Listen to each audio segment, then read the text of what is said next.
let's get this show on the road. So again, Patrick Campbell here, founder, CEO of Profitwell. And today what we're really going to focus on, and what I think is super important, mainly because there's a lot of first timers here, is really giving you this framework for understanding your understanding and optimizing your monetization. And the reason that this is so important, we're going to go a little bit deeper into, but ultimately what I want you to take away here is essentially thinking of like what you can do inside your business and also how important this is for your business. It's not going to take everything over. You're not going to drop everything to do some of the things that we're talking about, but how you can essentially incrementally help your pricing and monetization strategy in a way that ultimately helps your business overall and makes it so you're not just sitting there every 3 to 4 years and going, oh, I guess we should change our pricing. Let's just argue in a room and then make a decision, which is how most people basically change their pricing. Just to give you a little bit of background, who in the world am I? My personal background's in econometrics and math. I started my career working in US intelligence, and then I moved and worked at Google, basically using big data sets and value modeling to use that data for some sort of outcome. So when I was at NSA, basically trying to find bad guys or gals. When I was at Google, trying to find money. And then about 7 years ago, founded Profitwell, was then named Price Intelligently. But at Profitwell, we basically help with the hard parts of subscription growth. So we have a free tool, a free metrics product. So you plug it into your billing system, Zora, Stripe, Braintree, Recurly, ChargeBee, whatever you're using. And basically we give you free access to all of your reporting and all of your base financial metrics, MRR, churn, cohorts, et cetera. And then the way that we make money is we basically help you identify problems or opportunities in your business. And then we have a couple of tools to basically help you with those problems. So Retain helps reduce your churn using some automated ways and some big data sets that we put together. Price Intelligently helps with your pricing. And then we have some accounting products as well. And I'm not giving you that context to sell you. I'm more than happy to introduce you a salesperson, but that's not the point of the live training today. The reason I'm giving you that context is that through being pretty good at what we do, we essentially have about 20% of the entire subscription market using one or more of our products. And that includes things like B2B SaaS, B2C SaaS, fitness, subscription e-commerce, et cetera. We're sitting on a lot of data. We've actually seen inside more recurring revenue businesses than anyone else out there. And using my background from econometrics and math, basically studying that data to figure out what works, what doesn't, where you should focus, or where you should focus a little bit more time versus kind of spending all of your time on trying to acquire customers, which is where the majority of your time is typically spent. And so let's set the stage here when it comes to things like monetization and pricing. And I want everyone to understand what we're actually trying to do. A lot of people, they kind of look at their monetization and they think, oh, it's just like the price, whatever that is. Maybe we'll put a 9 at the end of it. Maybe we'll put our most expensive tier on the left side of the page and we'll kind of call it a day and be totally done. In reality, monetization is actually a much deeper thing that's at the root of why you're in business. And if you think about your business, and it doesn't matter if it's a nonprofit, if you're selling a retail product, if you're selling a SaaS product, doesn't matter what it is. What you're doing is you're creating some sort of value for your particular target customer. And then with your price, what you're doing is you're saying this value is worth this much. And so the way that we like to kind of characterize what you're doing with your monetization is essentially you're creating an exchange rate on the value that you're creating. And what's interesting is that when you think of that as an exchange rate, and you look inside your business, which is comprised of driving customers to a point of conversion, justifying the product, justifying the price, that means that with this exchange rate, you have a couple of different axes that you can actually influence to actually boost your monetization. So the first thing that we can do is which customers are we actually selling to? What type of customers are we going after? And this is why lots of folks in their growth stack, they end up going up market. Maybe they go down market. Maybe they try to go after a totally different vertical. There's a lot of things that you can do with who you're targeting and how you're targeting them that actually influences your monetization, your ARPU, which is kind of the supreme measure, your average revenue per user, average revenue per account. Now, what's really interesting is on top of this, we also have the product that we're offering. And this just isn't the actual product, your core product, but this is your packaging. What are your premium tiers? What are your premium features? What are your add-ons? A lot of us don't think about add-ons, and add-ons are probably one of the most underutilized monetization tactics when it comes to actually packaging. And then ultimately, and finally, almost lastly, is the actual price. Not only how do you get towards maximizing either revenue or profit for that target customer persona, but also how do you use that price as a signal or as an anchoring effect when you think about your pricing and monetization overall. And so with that context, why is this so important right now? And for those of you who've kind of seen stuff, this is a little bit of a thing that we've been marching against for the past couple of years, mainly because we started seeing in this data, and that's why, we built the business, as well as why we continue to build the business. But it really comes down to what's happened in the market. And what I mean by that is essentially we're living on another planet. So I don't know how old or how long people on the live training have been working, but essentially some of the old timers in the room here probably know exactly what this looks like. And for those of you who are a little bit younger, this was before cloud computing, where you actually had a server room in order to actually build a business. And if you were building a product 10, 15, even 20 years ago, and definitely before then, your barrier to actually building a great business was technological and it was infrastructural. So what I mean by that is you needed to have some room that looked like this. Hopefully the server room looked a lot better than what you're looking at right now. But essentially what's happening is this is where you had the barrier. You had to spend a lot of time, a lot of money, a lot of effort putting this up, maintaining, just to have a product in the market. And in some cases, just to have a website, right? But of course, most of us, we all know what came next. The cloud revolution, DevOps tools, all of these different things that all of a sudden went from a place of, oh, you have to focus so much on infrastructure to, oh, we can actually focus and forget about infrastructure and start building features and building product and also focusing on distribution. Now, the thing is that we got a little bit too good as a market. And essentially what happened is it became really, really easy to start a product or start a business. Not necessarily easy, but easier. So if all of us in this live training wanted to basically go forth and essentially start a brand new company by the end of the day, we could spin up a server, spin up a website, start driving traffic, and all of a sudden create a business, right? The problem is that because of that, competition is now rampant. We did a study where we looked at about 1,800 different companies and we asked them in their first year of business, how many competitors, direct competitors did they have? And those that started about 5, 6 years ago, those individuals essentially had 2.6 competitors on average. Those folks who started about 2 years ago, they're averaging close to double digits. And this is what gives us the most overused slide in every marketing presentation ever, the marketing technology landscape. In this snapshot, there are 5,000 different companies that are focused on trying to make you more money through your marketing. And what's fascinating is that the 2014 snapshot of this, a couple years before this one, it only had about 700 companies on it. And it's just because, again, it got easier and easier to build product, and we were riding the first wave, the first crest of the wave of essentially this cloud revolution. Now, the implication of this is that we as businesses have lost all of our power. So if you wanted to build a great growth machine, the best thing you can do is get a time machine and essentially go back about 7 years ago, where all of a sudden we had these massive marketing channels opening up consistently. Actually, probably about 10 years ago at this point, where you could buy, Google ads at a penny a click. That's probably actually even further back, 15 years ago. You could get remarketing for the first time. You could be the first one on Facebook. You could do a whole host of these things. But what's happened is because there's so much more product out there and all of these channels are getting denser and denser, and we also haven't had a major marketing channel now in 5 years, all of a sudden we've lost our ability to basically maximize based on the conversion of our customers. And we see this when we look at things like customer acquisition costs.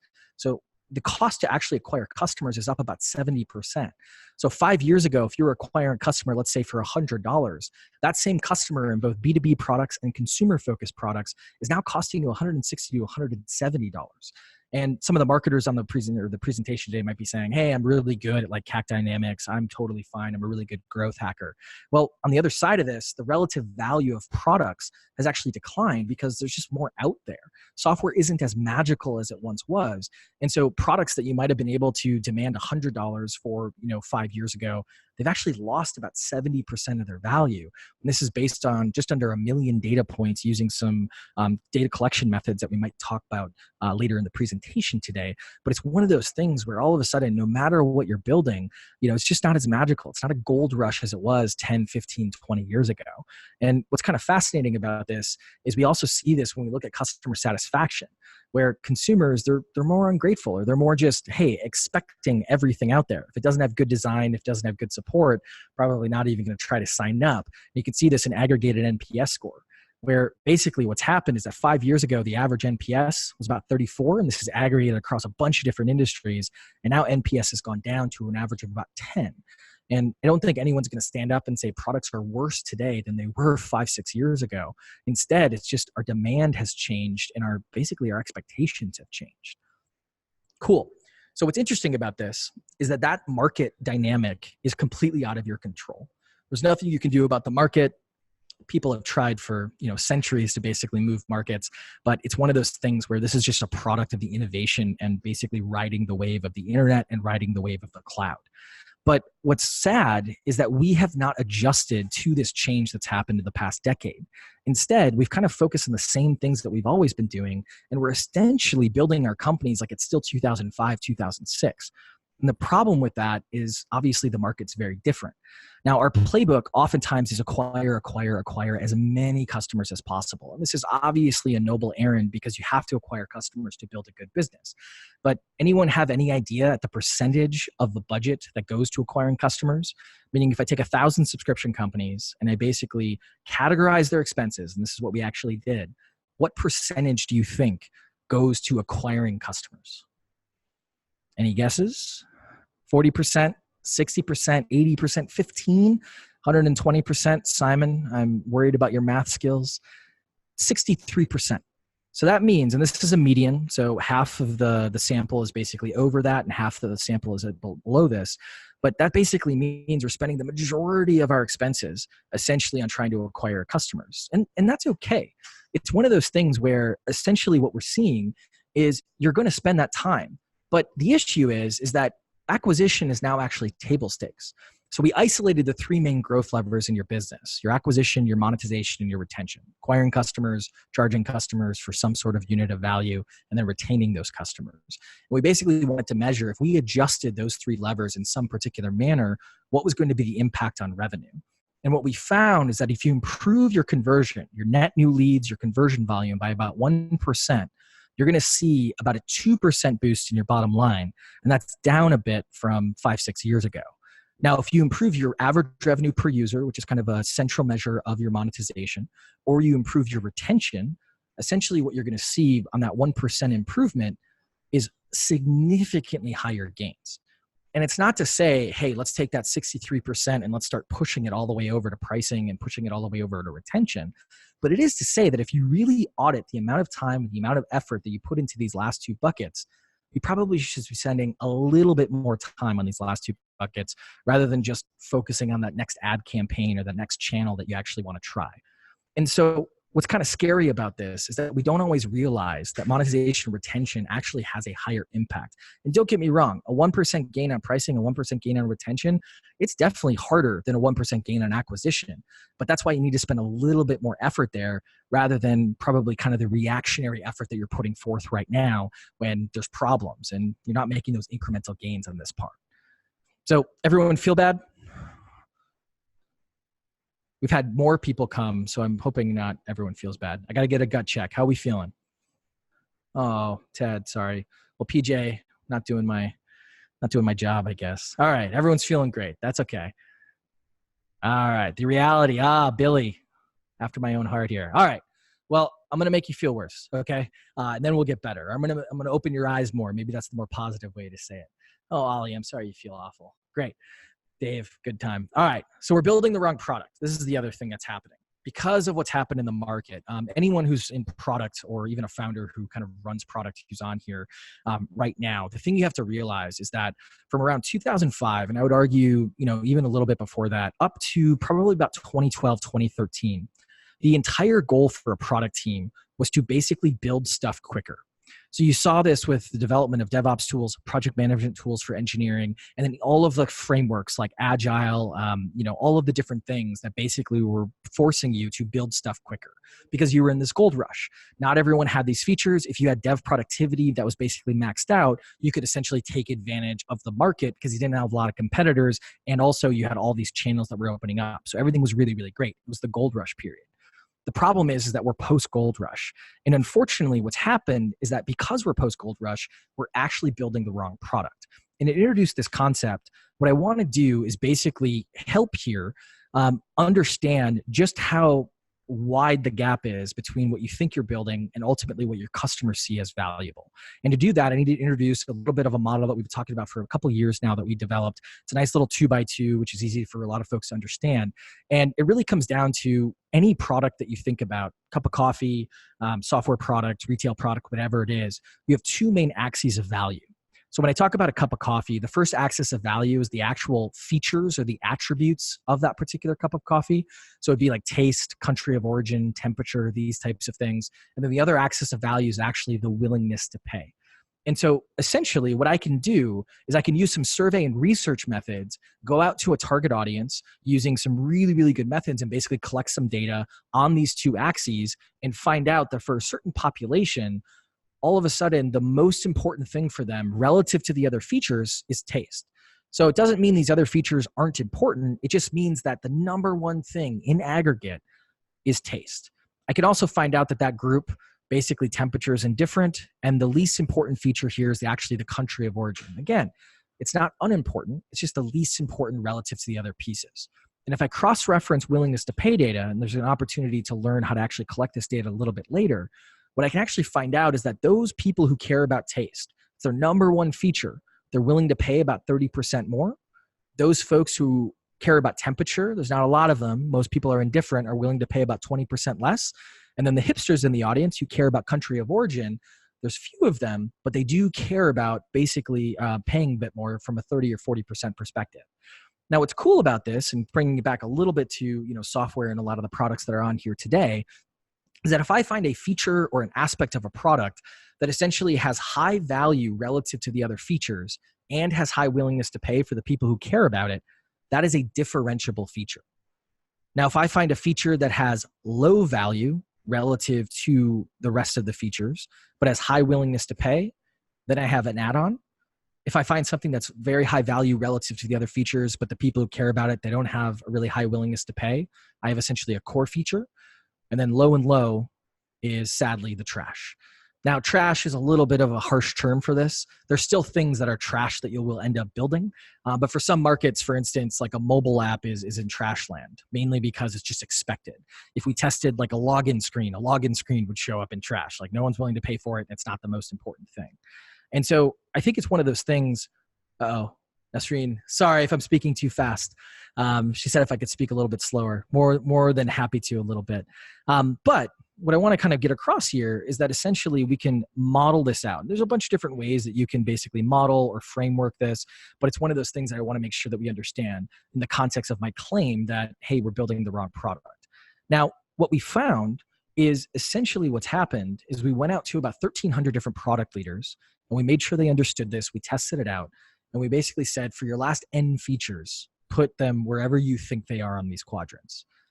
And this is what we found. We think we're building a lot of value, and there's some questions here about the axes. And so what you're looking at on the x-axis is basically an index of those different features. We're going to show you a bit later today, if the audience chooses in that direction, how to actually calculate or how to get that data. But it's basically relative preference. So this feature is more important than this feature. And then this y-axis is essentially willingness to pay relative to the median. So if I collect data, find out the median's $10, and then I look at some people who are willing to pay more for a particular feature or less, you're basically putting those on those axes. But back to the point here, what's interesting is that essentially what you're seeing is that we think we're building a lot of value from our product teams. Now, we went out to about 1.2 million different customers of these products, and we asked them using some methodologies that we're going to have a chance at learning today, and basically looked at where value actually was, and essentially this is what they said. And there's a ton of different products in here, B2B software, consumer software, subscription e-commerce. There's a lot of things mixed in here. But the important thing to kind of keep in mind is that essentially we're getting a very, very disparate look at where value actually comes from. And my hypothesis here is that a lot of us aren't doing our customer development, aren't doing our customer research, but it's something you got to think of in the context of pricing, because again, you're creating that value and you have to understand that value to basically come back to those individuals and basically say, this is what we should price on. Now, we went a little bit of a step further here, and I wanted to look at how this has changed over time. So we looked at a snapshot of data that was basically from 5 years ago. And this is how features essentially moved through these different pieces. Essentially, you had add-ons, you had differentiable features, they move slowly to core, and some things, they always stay in these particular quadrants. They don't necessarily move. But 5 years ago, and this is a little bit hard to understand based on the terminology here, but the velocity basically of these features is that they would move from one quadrant to another every 8 to 10 years. So it was one of those things where they moved relatively slowly from one place to another. And this kind of stands to reason for some of the folks who are a little bit older in the room here, where things like two-factor authentication, SSO, some of these things, they used to be very, very high premium add-ons, and now they're slowly moving to core for a lot of different types of products. Now, we took a snapshot about a year ago as well, and we found out that this is how features are now moving through these quadrants. Essentially, they're moving very, very quickly now in many, many different directions because of that density that's happening in the market. And now the velocity of these features is about every 2 years. And again, some of these features, some of these functionalities, some of this value is always going to stay in these quadrants. Like your core product is probably always going to be in the core, but you have to understand how some of these things are moving in order to kind of take advantage of it from a monetization perspective. And to bring this back to essentially what we were talking about at the beginning of what monetization is, the reason that this should be so scary, and I've kind of belabored this point a little bit, is that everything in your business, from your sales and your marketing, all the way down to your finance team, your operations team, and your product team, is used to drive someone to a point of conversion or to justify the price or the product that you're offering. And so if you don't know what these customers look like, if you don't know where value is, or at least understand where their perception is, it's very, very difficult to make decisions either in line with what those customers think or against what those customers think in order to get your monetization on the right track. And so that's why this is so important, because too many of us focus on just acquiring customers. We don't think about the ramifications of what happens when you're actually trying to retain those customers, let alone when you're trying to extract the value from those customers. And it's one of those things that unfortunately has to stop because of what's happening in the market. And so there's a couple of things that we can do here. And the really, really big thing on how to fix this is you got to implement a pricing process. And you have to focus on what's called value-based pricing. And value-based pricing, we probably read, a Forbes article on it that was like, yeah, price on value, which is like so hard and so nebulous to understand. But let me explain it a little bit deeper here. So what value-based pricing is it's not cost-plus pricing, and it's not competitive-based pricing. And what I mean by that is that cost-plus pricing is essentially slapping an arbitrary margin on top of your costs and calling it a day. Problem here is that your customers don't care about your costs, they care about their costs, but also the product that you're offering probably is a low cost relative to the actual value.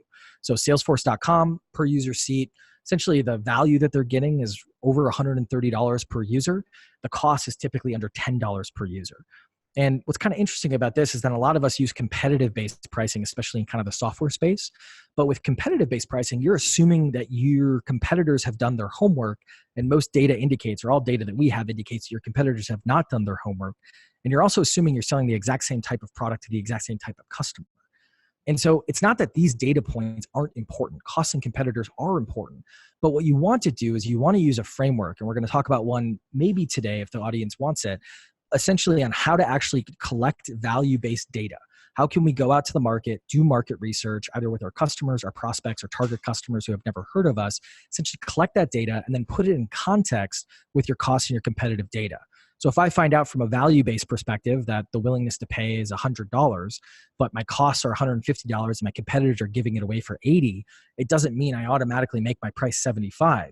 It means I have to fix my costs. I have to find new features or new functionality that's going to make my product worth more, or I might have to get into a different market. And that's something that really, really got to think about when it comes to this type of data. And so here's the choose your adventure. So we have a lot of first timers here, so you might not have full context. One path here is more strategic. I'm going to teach you the methodologies that go into basically putting together that 2x2 and basically getting this value-based pricing data. The other mode is more tactical, where we're not going to go deep in how to do the research, but what we're going to end up doing is we're going to say, here's a bunch of different things that you can do to basically boost willingness to pay and boost value perception. And that one's a little bit more tactical. Those are the things that you can immediately do today, immediately do tomorrow. But the other one is the more strategic route, the more research-oriented route is kind of like teaching you to fish. There's a bunch of things that you can do. Here are the methods to kind of go after. So in the chat pane, what do we want to go with? Strategic or tactical? Got some tacticals, a lot of strategic. Teach me to fish. Ooh, it's a little split here. All right, Aaron, what do you think? Strategic or tactical here? I just got shrug. That's great. All right, we're going to go with strategic. Someone said both. Unfortunately, we don't have an hour and a half. I mean, I could stay on for an hour and a half, but I don't want to. Okay, it looks like we're going to go with strategic. That's what I'm kind of seeing more and more of. But we're going to use some time, especially in the Q&A, to use tactical, because I think that a lot of people will ask questions on the tactical side that I could basically reference the data. And there's just a ton of data that we're sitting on that we can go through those tactical bits in the Q&A. And I'll make sure that it's sent out to everyone afterwards. So let's jump into strategic. And to do this, we're going to walk through an example that I can basically go into. We've helped everyone, some of our customers at Atlassian, Autodesk, all the way to like Lyft and Blue Bottle Coffee with their pricing, but it's hard to talk about their data and their situation because of NDAs and all that kind of fun stuff. So we're going to focus on basically talking about an example that I can basically give you complete transparency on. And that was when we put together Profitwell. So to give you a little bit of context on the company, we started with our pricing software 7 years ago. And about a year and a half, 2 years into the business, we were helping a company that was about to IPO with their pricing. And we found out that they were calculating their MRR, their monthly recurring revenue, and their churn completely incorrectly. So we were looking for a product already that would help us kind of proliferate a little bit more around throughout the subscription economy, a little bit more kind of touchless acquisition. And then all of a sudden, this kind of anecdote, this kind of thing happened to us where we had a CFO taking 2 other companies public. This was the 3rd company he was taking public, and he was calculating what we would consider the most base financial metrics completely incorrectly. So we got super excited. We were like, oh my gosh, this is going to be amazing. We're going to make so much money. It's going to be great. Let's come up with this product. And it didn't look like this at all. It actually looked like this. And this is what happens when Patrick designs a product. I don't recommend hiring me as a designer because yes, what you will see in this upper left-hand corner is a piggy bank logo. And when you scrolled over the piggy bank, you are correct. That little coin did drop into the piggy bank. And I was very, very proud of that. And I hope I'm getting a lot of crap basically from the audience right now on that. But it didn't look good, but it was a good little MVP. It plugged right into Stripe. It basically allowed you to hook into Stripe and they give you, a bunch of data points. Now for us, what was really, really interesting about this is we launched, and it's a free product. It wasn't intended to be free up front. And because I'm insecure, I'm going to show you what this looks like, basically what it looks like now, because I want to make sure you realize it's come a long way. But it was kind of fascinating. And this is what basically the revenue under management, basically the revenue, the total revenue of all the companies that are using Profitwell looks like over time, because that's kind of how we measure our free success. But what was interesting is we had this idea and we were like, this is going to make us an amazing amount of money. It's going to be awesome. It's going to be the center of our business. Quite literally within a 6-week period, when we were about to launch publicly and we had done a bunch of acquisition, but it was something that we were like, let's do a big launch. All of a sudden a company called Baremetrics launched. And their design was so good, so much better than ours. Then all of a sudden, a company called ChartMogul launched next year. And within basically 18 months, there were about 36 different companies that all offered subscription financial metrics for Stripe. Because Stripe was pretty easy to build on top of. Not easy to get right, I want to say. And what was kind of driving us nuts, and we're a bootstrap company, if you didn't know that, we're about 80 people here in Boston. And it's one of those things where we were like, oh crap. And then all of a sudden, Baremetrics raised $500,000 from Stripe, our main integration partner. And then ChartMogul's raised about $4 million over the past couple of years. But we were just sitting here and we're like, oh my gosh, this is terrible. We screwed this up. This is not a good market. What do we do? And a lot of you probably aren't in this situation right now. It's one of those things where a lot of you are further along, but you're facing these types of situations every day where, oh, we're not getting the right expansion revenue here. Our churn rate isn't great here. There's just a whole host of things that happen. And our response to that as executives, as founders, et cetera, oftentimes is completely the wrong response. We freak out, we just act irrationally, and then we end up doing something that kind of guesses and checks our way to success. And what I want to encourage you to do is stop doing the path of least resistance. Stop building stuff, stop buying ads, stop guessing and checking, and contextualize your mind around basically taking a step back and talking to your customer. And if you don't take anything away from this presentation, for the love of God, talk to your customers. It could be your prospects. It doesn't actually have to be your customers. It could be your target customers that haven't heard of you yet. Put a number on the board. You're going to have 10 customer development research calls per month and just get a number going, or you're going to send one research survey. And the reason is because when it comes to value data, the most interesting and most powerful thing you can do is actually collect information from the people who are going to pay for your products. And the methodologies you use are important because what you want to do is you want to hedge as much of your risk in your research methods and basically know that when you push this public, all of a sudden you know that it's going to work and you can actually validate it through the actual payments. But it's one of those things where your answer is right in front of you. And a lot of us go, nope, let's just run another A/B test. Let's just do some more ads. Let's just do a whole host of things. So how do we do that? Well, on a strategic side, it really comes down to the pricing process. And for those who, might not get or are getting confused by this greatly designed slide, which I haven't designed myself clearly, essentially what you're doing is the scientific method. So we have certain amount of data coming in. We're going to go out and collect data from a target group of people. We're going to take that data, put it through some basic statistical models, and you can make it a lot more complicated if you'd like. And then we're going to quantify those buyer personas and basically use that data to then earn our paycheck and make a decision. Because what's interesting with pricing data is that occasionally you will get very, very obvious data where you're like, yep, everyone said this, we need to go do that. Or we think it fits in with all of our other data, we need to raise our price here, or we need to move this feature there, or so on and so forth. But a lot of times what will happen is you'll get different margins of opportunity in the data, and you have to make a decision based on your strategic vision, based on your plan, based on your roadmap, based on other features that are coming out and other data that you have. But what we're doing here is we're hedging the risk of making a monetization decision here. And there's 3 types of data that we're going to collect. The first is demographic data. We're going to use that for segmentation because aggregate data is not really that useful. Aggregate data is interesting over time. It's interesting to look at basically what's happened with that aggregate data, but oftentimes it's one of those things where you want to focus on data that basically is segmented. The relative preference data, this is that x-axis, basically most valued feature, least valued feature, like what side of the axis are you on, and then willingness to pay data, which is essentially the willingness to pay. So the way we're going to collect this is through surveys. Anyone here loves surveys? Tell me in chat. Probably not going to get anyone to say yes. Oh, yep, a lot of no's, a couple of yeses. All right, so surveys, most of us hate surveys. And the reason we hate surveys is not the survey's fault. It's us as operators' fault. And the reason for that, and I've said this line so many times, but it's always true. Last survey I received, and it actually ironically was from Qualtrics this time around. Last week, received a survey from Qualtrics. The survey was 45 questions long. It was emailed to me. And the first question was, what's your email address, right? That's not respecting my time as a user. That's not respecting basically the survey design itself. And what ends up happening is we create these bloated surveys that are just kind of terrible and they ask the wrong types of questions. And we're not getting the most efficient or most effective way to actually collect information. Just to give you some data, and I can send over the full data set and some more information on this. If your survey is not compensated and it's over 4 minutes long, you just shouldn't send it. It's not that the response rate goes down. Basically, the quality of responses tanks pretty significantly.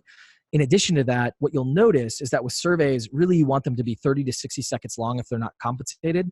That gets the best response rate. That ultimately gets the best quality of responses. Now, if you're compensating someone, and I mean not doing, hey, someone will win a free iPad, but actually compensating each person taking the survey, it can be about 15 minutes long. So you can ask a lot more questions depending on what you're asking. Now, the way you ask is also really important. That's what we're going to talk about here. By using good survey methods, cleaning the data properly, and ultimately making sure that you're not just asking blanket questions, we've actually seen that with the methods we're about to show you, you can get to about plus or minus 15 to 20% of reality. And if you make them a lot more secure and a lot more kind of focused, at Price Intelligently, obviously our algorithms are much more refined than some of the basics I'm going to show you. You can get to about plus or minus 3%, which is obviously super, super accurate. And so what's kind of cool about this is this means that we can go out, we can collect the data, then we can make some decisions on what we should be doing using these methods. And on the the segmentation question side, there's a couple of different types of questions. And this is pretty obvious, right? We have qualification questions, we have segmentation questions. Qualification questions are like, should we be asking the person who's coming through this survey this question? If we only use Salesforce or customers that come from Salesforce, basically if they're using another CRM, you're going to kick them out of the survey. On segmentation side, what you want to basically find are any particular attributes of that customer persona that basically you think scales value. So in B2B, basically a higher revenue company is typically willing to pay more. So I'm going to ask, what's the revenue? In the B2C side, gender influences value. So do things like, household income, obviously, which is kind of a proxy for revenue. But these are the types of questions that we're going to ask to basically understand its segment, depending on the core pricing principle that we're trying to go after. Now, the next thing that we're going to do is we're going to basically do a draft of our buyer personas. So what I mean by that is not, Grandpa Marketo and Grandma HubSpot's buyer personas of old, but actually using buyer personas that actually data and validated or invalidated hypotheses. So what you're seeing here is basically what we did with our problem is we were like, okay, we have to take a step back. We have to collect some data. We have to understand this market a little bit better. So across the top of a column or across the columns of an Excel spreadsheet, we put different profiles of users that we thought we were selling to. And two of them you're seeing here, we basically said, Startup Steve, that's he or she is making up to $1 million per year. And that was just a really basic cutoff. And then Enterprise Meredith, basically she was making over that. So it was super, super simple. Then in the rows of the spreadsheet, we had a bunch of different categories of different things about those particular users. So what features they cared about, what features they didn't care about, what were the value propositions that most resonated with them? What are the value propositions they didn't care about? What did we think the willingness to pay was? What we thought the CAC was going to be, the customer acquisition cost, what we thought the lifetime value was going to be. And all of a sudden, what ends up happening is even without collecting any data, we now have a contextual look at, all right, well, if we agree we're going to go after Startup Steve and we all kind of agree on what we're looking at in terms of features, why are we building that other feature that's for Enterprise Meredith? And your buyer personas in this manner can actually act as like a constitution inside your business. So you can actually basically use it as a central place of argument. And what I like to do with these types of buyer personas is basically put when was the data last updated also in the spreadsheet, as well as the confidence level. So meaning if I'm just doing this off the cuff, my confidence level isn't going to be great, but at least I already know something about my buyers. And so it's not going to be zero, right? And then the game becomes, what is the most important thing to basically figure out here to validate more, to boost your confidence, depending on the decisions that you're going to make in your business. And that's where experimental design comes in. What are we going to ask these people that we're going after? And we use two methods here, or the two methods at least that we're going to talk about today. One is the relative preference analysis, that's at x-axis, and one is the willingness to pay or price sensitivity analysis, which is the y-axis. And what you'll see here is that the methodology controls for a lot of bias. Now, all data is going to be biased. That's something you have to understand. There's things that we can do to basically reduce the bias of the data collection. Who we ask reduces it, the survey methods, getting rid of outliers, but these questions also reduce bias as well by making sure that we're taking advantage of how people think about value, how people think about willingness to pay. And the matter of collecting data really comes down to understanding the scope or the impact of the data you're collecting as well. So if I'm making a $10 million decision, I'm going to go out and collect a lot of data essentially to make sure that I'm hedging my risk in making that decision and reducing the bias as much as possible. But if I am going to just get some ad copy for some new ads I want to experiment with, I might not even actually collect some data. Maybe I talk to a couple of customers, or maybe I just talk to someone else in the company and just get their take on what they think. But the methods you use actually heavily influence the data that you get. And the two methods that we're about to teach you today, we found to be the most efficient. Now, there are some that would get you probably a higher level of accuracy, but they also might cost in terms of time and materials 10x as much. And there's others that are much worse than this, and we just don't even talk about those. But for the relative preference analysis, what we want to do is we basically want to force people to make decisions. So the methodology that we're going to use is we're going to show them a number of features, and we're basically going to say, of these features or of these value props, and we've seen designers use this for different colors, which I don't think is the great way to design things, but you can. But we're going to say, what is the most important out of this group, and what is the least important? And what that allows you to do with some basic math, which we'll send out afterwards here, is allows you to essentially not only get rank order, but also magnitude. So what you're looking at here is with one question in aggregate form, and aggregate isn't always that useful, as I said, I know that this feature is more important than this other feature and vice versa. And if I start to segment this data down, I can start to figure out, oh, this is super interesting. Accuracy is really, really important as you get bigger as a customer. And all of a sudden, free becomes really, really important as you get smaller. And if I make some assumptions about who my buyers are, that $1 million demarcation between startup and mid-enterprise, which isn't the true definition of mid-enterprise, just to be clear, all of a sudden I can start to figure out, startup Steve, he or she's kind of all over the place, meaning that segment, basically different people within that segment, they feel different things. And mid-enterprise Meredith is a little bit more consolidated. They tend to care about very, very similar things. And these are the things that they care about. And with that one question, and with the other hypothesized pieces of my personas, I already know that I was wrong in the beginning, but also if I'm going to build for Meredith or Mary here, I essentially need to make sure that I'm showing him or her accuracy and depth. And this was a really important thing for us because the biggest complaint we heard about all of our competitors was that their data was terrible. And we were sitting there and we were like, great, we know how to build really, really great engineering products when it comes to data. So we know that we can buckle down, put our heads down, and make the most accurate metrics product out there. Now, it's fascinating in the context of this. We then went after willingness to pay data. And what we're doing here is we're taking advantage of how people think about value. And psychologists and economists have studied this for a long time. What they found is that basically human beings, we think about value as a spectrum. So I know that this cup of water is worth less than this computer because one of these is more commoditized, and I also get more value from one over the other. But if you switch my circumstance, you put me in the middle of the desert for 3 days without water, all of a sudden that value changes based on my circumstance, based on my perception, and ultimately based on what I would actually pay for. And so we can take advantage of this by essentially asking ranged questions. At what point is this way too expensive that you would never consider purchasing it? At what point is it getting expensive? At what point is it a good deal? And at what point is it too cheap that you question the quality of it? And this last question is actually super, super important because in the world of technology, which is a little bit more amorphous when it comes to value for a lot of our products, there is a point where it's too cheap where someone goes, oh, you're claiming to do all of those things for $50 a month? Must not be worth it, must be a crappy product. And it's a really, really bad signaling effect. But what's cool, when we ask these types of questions and do some basic math or more complicated math if you want, we get output that looks like this. So each of those lines corresponds to one of those questions. At what point is it way too expensive, getting expensive, a good deal, and too cheap? But we also get this elasticity curve. And for those of you who don't remember your econ class, an elasticity curve is basically a measure of if I change my price, what's going to be the relative gain or loss in the number of customers I have. And what you'll notice is that data sometimes shows us that as we move our price down, you're actually losing customers because of that basically value effect that we talked about.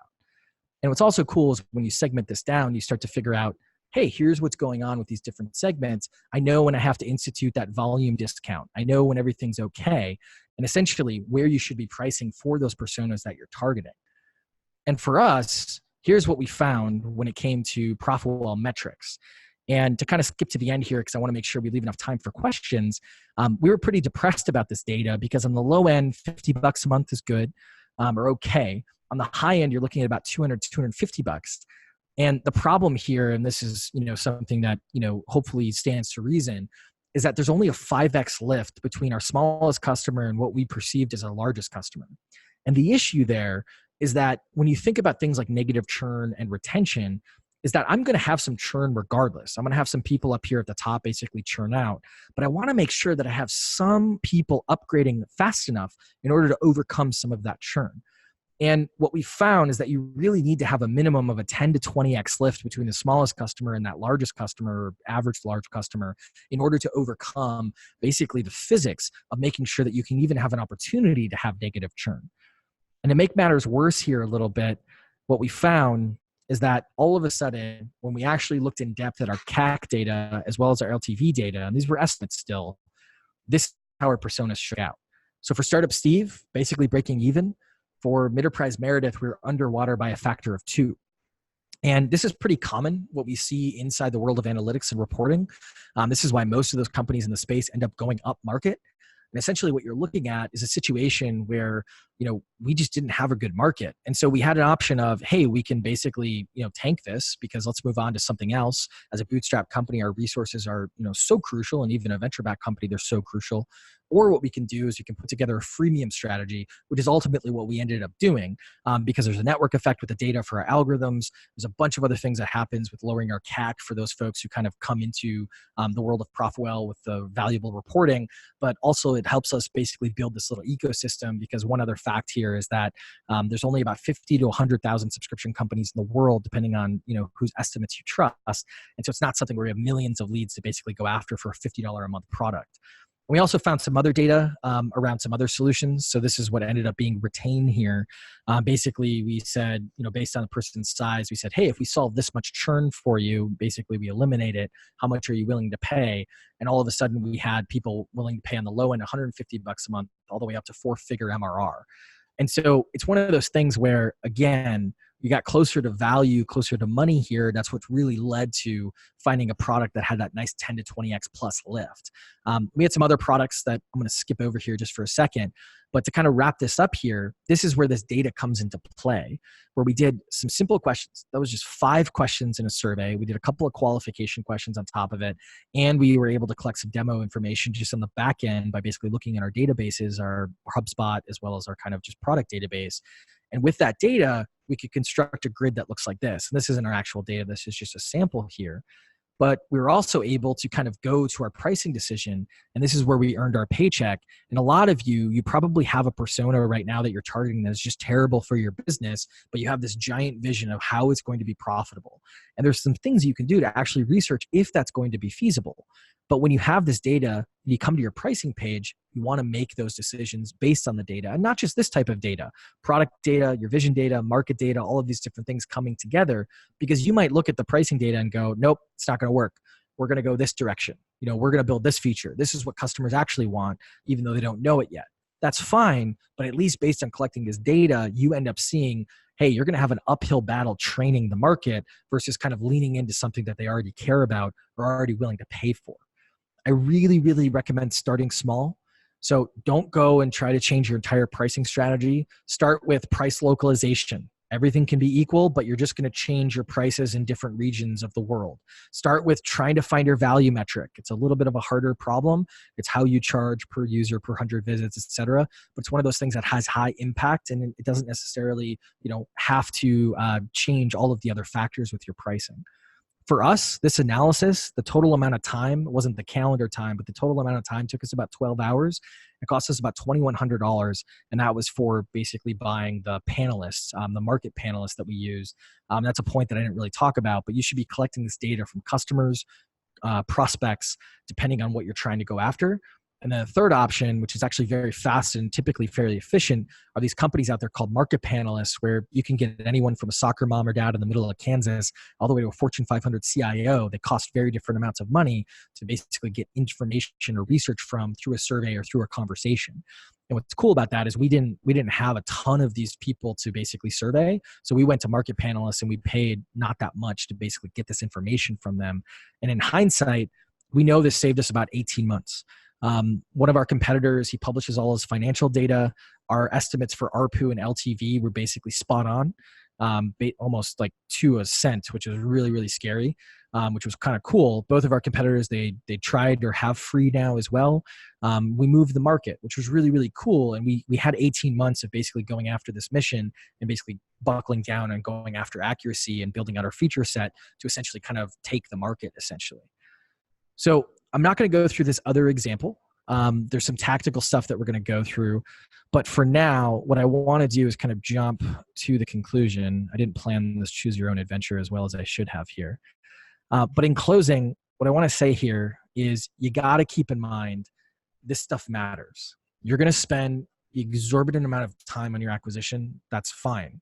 You have to spend a little bit more time on your pricing, a little bit more time on your retention, because that's really what's going to get you those gains into the long term. And as the market continues to compound and the density continues to run up against your business, it's only going to become more and more important. So you want to get that muscle memory, you want to get that core competency within your business started sooner than later. Now, there's different things you do depending on your stage or depending on your size or depending on your industry, but you got to make this a core competency within your business. And ultimately, it comes down to just putting in the work. And so with that, I just want to make a reminder, we're about 10 minutes to the top of the hour. I'm going to stay on as long as you want to answer questions. But the one thing I want to mention is we do free pricing audits, and they are free and they're actually super valuable. If you hook up to Profitwell, we can basically give you a bunch of benchmarks based on companies that look similar to you around your expansion revenue, your ARPU, et cetera, just to know like where in the pricing stack that you should look at. And then also, obviously it's a little bit of like, hey, here's where we could help you, but there's no obligation. You can get the report, you can get the advice from our pricing team. And it's one of those things where we do this for a lot of Johnny or Jane startups that we know aren't going to pay us, all the way up to Fortune 500 companies almost every single week. So it's one of those things that I would recommend you take advantage of it. And ultimately, if you want to contact me, my email address is patrick@profitwell.com. Sometimes it takes a little while to get back to you, but I always get back to everyone eventually. Eventually, sometimes is a long time, but it's one of those things where I want to definitely help. And that's what I'm here for, is ultimately help you. And if you haven't seen our blog, haven't seen some of the other resources, we've written so much on this stuff. So if you have a specific question, we probably have some sort of content, if not a lot of context to help with that. So with that, I know there's some folks who are going to have to leave at the top of the hour. We have a bunch of questions that are basically adding up here. And I have a bunch of fun tactical stuff I can go through, but let's just do it based on questions. I'm going to start with those folks who put a Q&A in the Q&A pane. And then I'm basically going to go rock out with the rest of these. All right. Hopefully I answered some of these later in the presentation. Let's see here. All right. Zish, what's the best way to create freemium, but still keep it on track, not to overload like support? So Zish, this is a great question. So freemium is an acquisition model. It is not a revenue model. So I wouldn't think about it as pricing. I would think about it as kind of like a premium ebook. That's where a lot of people wrong with freemium. It's one of those things that, basically the best freemium companies that we've ever seen, they start freemium 3-4 years into the business because they've kind of figured out who their customer is, how to convert them from one precipice of a tier to another. And then all of a sudden it's just a game of let's open the top of the funnel. And that's where freemium comes into play. Now, giving you some perspective for us, we basically said freemium is God has to be treated like a paid product. So we had the advantage that we have tens of thousands of companies on Profitwell, but we still staff it so that we can basically serve all those individuals basically with premium support. You kind of have to just kind of make a decision there when it comes to support and the freemium model. We did that because we're playing the long game. We want to be the center of the subscription universe. And so that's kind of our model. But if you look at like free apps like Runkeeper that had 70,000 free users, just using really, really good help articles and also, basically batching together questions that are pretty common, helping, give those to product if there are product problems, or giving like bulk answers to people typically is a way that you can do it. But you got to keep in mind, freemium can't just be like a crappy version of your paid product. It's got to be better than the paid competition out there. And if it's not, it's one of those things that, it's not going to work. We also wrote, it's about a 100-page book I wrote on freemium that if you go to profitwell.com/freemium, you can download. I think that's the direct place. You might have to fill out a form, but it's one of those things that you can check that out. There's a whole host of things. I go into the history of freemium. I go into how to use it, how to like basically break things down. But that should be helpful. Anonymous, how do you distinguish between acquisition and monetization? That's a really good question, actually. So, some of these things, acquisition, monetization, retention, they flow together a little bit. But the thing you got to think about with acquisition is normally this is, how do I get a customer to convert? And there are aspects of your pricing that will help with that. Your value proposition, the price signaling effect, these different pieces. But ultimately, the closest thing that influences acquisition from the monetization perspective is probably your positioning, who you're selling to, what you're selling to them, the value propositions that's there. But the way I distinguish it from a perspective of the data that we put together is that acquisition, we basically, it's called a simultaneous equations model for any nerds out there like me. But basically we looked at isolating the conversion volume aspect. And then we played with like increasing conversion volume in a business and what the impact was on the bottom line. And then we did that for ARPU as well as churn. And that's what kind of led to that data. Good question. All right, another anonymous. How does your pricing framework compare to the framework from the Pragmatic Institute, Pragmatic Marketing? It's been a while since I've looked at what Pragmatic Marketing has, so I can't really answer this question. I will say there's other frameworks out there. I think what we've found just and keep in mind, like I'm trying to show you this basically to help you do this on your own, which maybe is a terrible sales tactic, but it's more of an education, live training than anything. And so it's one of those things where like when we use our work with customers, like it's the same basic framework, but it's kind of on steroids. My intention here and what we've learned in the past, when I'm kind of getting around to saying is that over the past 7 years, like we've developed this so that people can kind of do this on their own. They can get it and frankly get addicted to the data. Because if they get addicted to the data, then they'll use us or use our products and those types of things. So I would say like if you have another framework that you think is better or that you think that you should use, like go ahead and use it. Whatever's best for you, like basically getting momentum is the most important thing when it comes to pricing. But I'll have to check out Pragmatic Marketing, what they're up to, just to kind of see that, if I can actually answer your question specifically. Anonymous, does it make a difference to acquire new customers if I am asking a credit card before the trial or after the trial, or if offering freemium before or after? Overall, it's a little inconclusive. And what I mean by that is basically putting a credit card in the free trial or in the freemium. You got to test it typically. For some companies that actually like decreases conversion to the point that it's not worth it. Other companies it actually increases retentions considerably. And so it just kind of matters for your business. We do have some data that we're going to release probably in the Profitwell report on this, but it's going to be a little while before we release that. So appreciate the question. What are the most effective, this is from Matt, what are the most effective pricing models, packagings that you've seen for B2B network effect businesses? Matt, I'm really sorry, but this one is a little bit like it depends. It depends on which aspect of network effect. Like if it's kind of like adding in additional users versus like the data network effect. So Matt, if you could email me at patrick@profitwell.com, I'd like to specifically look at either your business, which this might be in context with, or just get a little bit more information on what you mean by that. Will, how do you price value the data that you collect? Will, if you don't mind, maybe I'm just like skittish today that I'm not answering based on assumptions. But I want to say, how do you price value the data that you collect? So like, how do we price our data? I would, Will, if you don't mind, either clarifying in another question or sending me an email and I can clarify that for you because I'm just not understanding exactly. Kristen from Security Trails. Yep, I'll send it. Kristen, oh, this is perfect. How do I discover our value metric? So this is a really, really good question. And I'm going to go back and basically show you things about value metrics. So value metrics are actually super, super important. Your value metric is how you charge. So it really doesn't matter, what type of business you're in. Value metrics are still super important.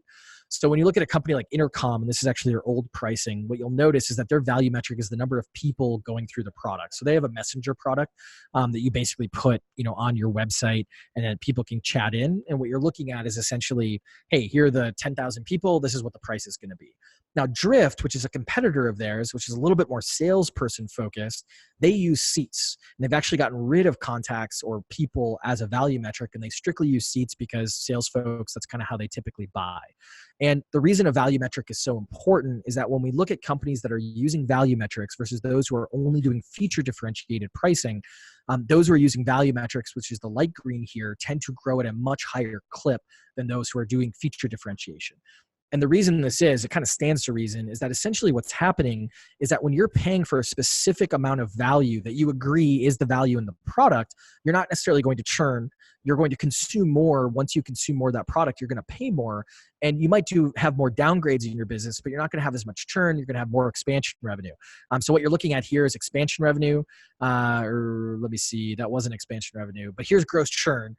Basically, the far left here are feature differentiated companies. The far right here are value metric focused pricing companies. And essentially, basically your churn is much less because people aren't forced to make a decision of like, we're not even using this. It's something where they're actually getting value. Now, how to actually determine your value metric. So we're going to use our methodology that we talked about and basically show you how to actually collect this data. And this should be super helpful. So imagine we have a marketing automation product or a marketing piece of software. Basically, the software is there to basically help you collect data, is there to help you basically market your product and get more leads or more contacts in your database. So with this fictitious product, what we're going to do is we're going to collect our three types of data: our demographic data, our relative preference data, and our willingness to pay data. On the demographic side, remember, we have those two types of questions. We want to qualify users, kick some folks out before they answer questions. And then we want to make sure we have some data to segment our willingness to pay and our value data later on. So for our marketing automation product, what I'm going to do is I'm going to go, hey, what's your primary job function? And if they're not in marketing, I'm going to kick them out. Now I'm going to go, what's your job seniority? If I'm selling a piece of software, I'm probably going to have to sell it to a leader. Now I'm going to go, cool, I want anyone above director, anyone below, I'm going to kick out. Now for segmentation, I'm going to ask what's their annual revenue. And notice that segmentation can also have qualification aspects. So I might go, okay, anyone less than $1 million, I'm going to kick out. Anyone over, I'm going to collect different bands and then basically segment data based on that.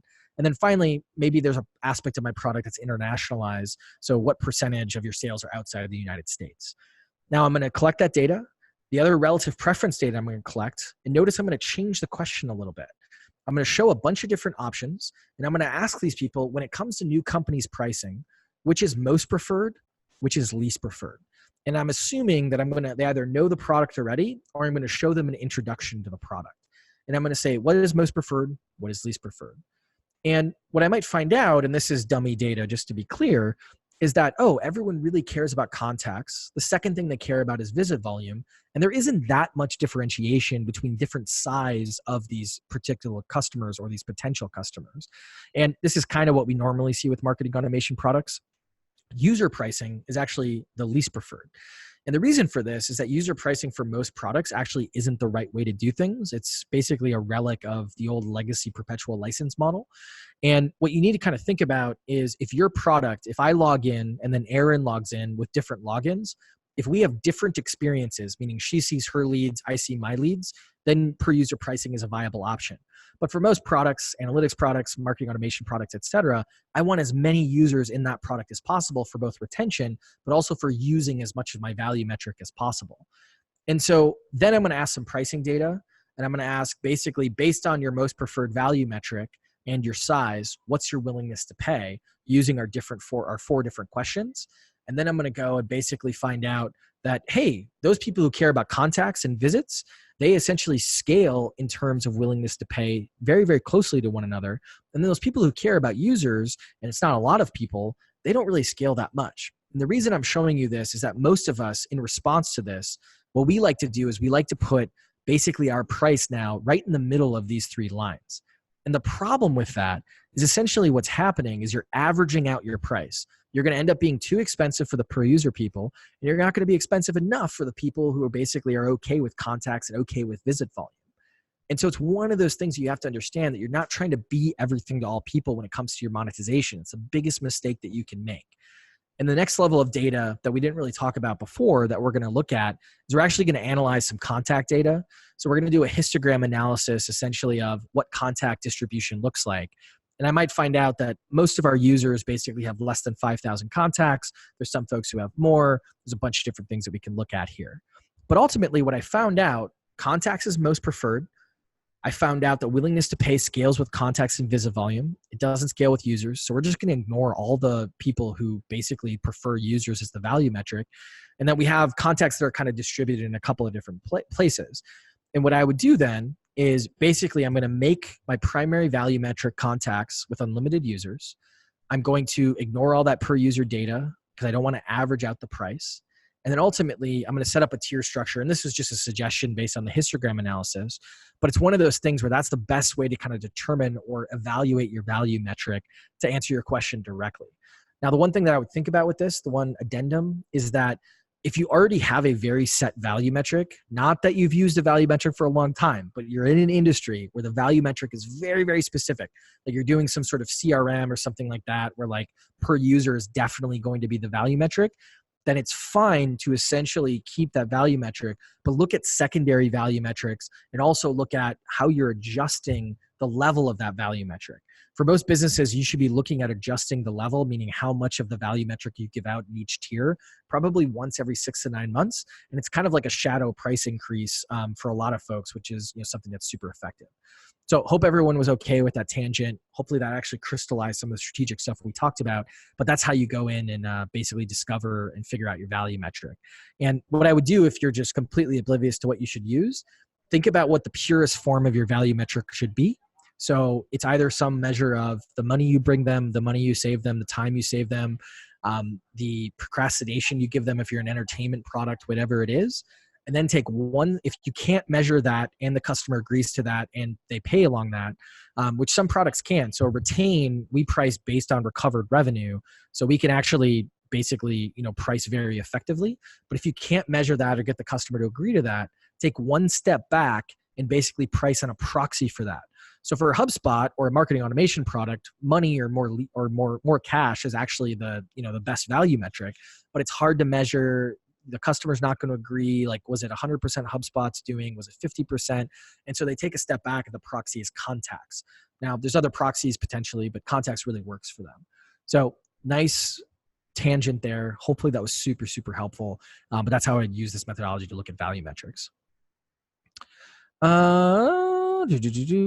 Jan, hope this is not too far off the subject, but do you have any opinion on opt-in or opt-out regarding free trials? I don't know what you mean by opt-in or opt-out. So if you could clarify or send me an email, I'm happy to answer that. Again, I'm super jet lagged off of multiple flights. And so I might just be like reading your question incorrectly. So apologies if it's actually super obvious. JRC, how would you approach this as a pre-launch business content subscription? How can I set the initial pricing structure in a way that allows for future optimization?